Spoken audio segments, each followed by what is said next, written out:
ملائکہ کو اللہ کی بیٹیاں کہتے، چلو دلیل پیش کر دو، کیا ثبوت ہے؟ تمہیں اطلاع کس نے دی؟ یہ خبر کہاں سے ملی؟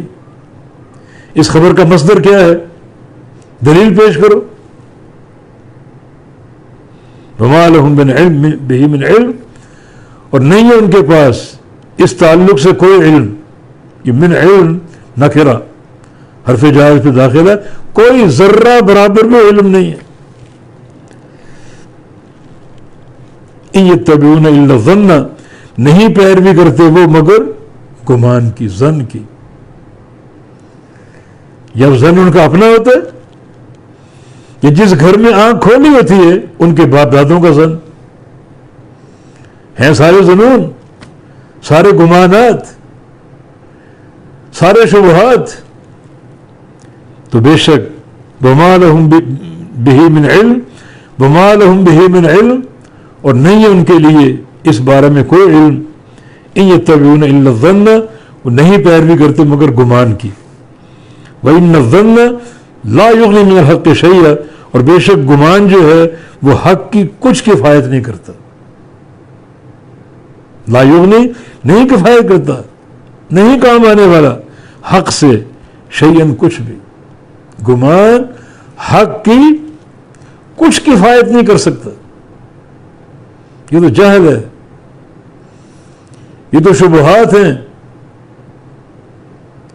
یہ تو وہ گمان ہیں جن کا علم سے کوئی تعلق نہیں۔ تو جو کچھ ان مشرکین مکہ کا کردار ہے، ملائکہ کے بارے میں باتیں کرنا کہ وہ اللہ کی بیٹیاں ہیں،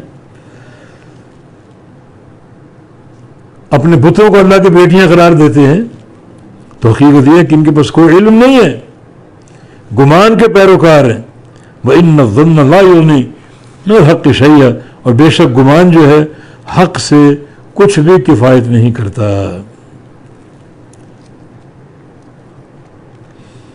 گمان سے بندہ حق تک نہیں پہنچ پاتا، اس کو یقین نہیں ملتا، اس کا عقیدہ جازم نہیں بنتا، ہر وقت تردد، ظن، تخرصات، شبہات کا شکار رہتا ہے۔ اور یہ بڑا خطرناک مرض ہے، بڑا خطرناک مرض، بڑا خطرناک مرض ہے۔ اس کا زائل ہونا کیسے؟ علم کی برکت سے۔ جب تک ان تخرصات پر قائم ہے، جاہلانہ باتوں پر قائم ہے، تو یہ گمان ہی کرتے رہیں گے، اور اپنے گمان کی بنیاد پر شرعی حقائق کا انکار کرتے رہیں گے۔ تو فرمایا کہ وما لہم بہ من علم، اور نہیں ان مشرکین کے پاس، کفار کے پاس اس بارے میں کوئی علم۔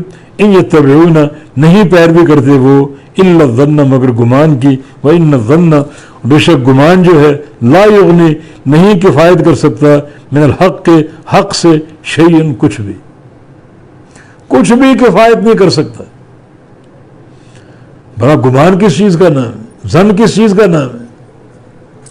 یہ نہ علم ہے، نہ ادراک ہے، نہ اس میں کوئی یقین ہے، تو حق کی کفایت کیسے ہوگی؟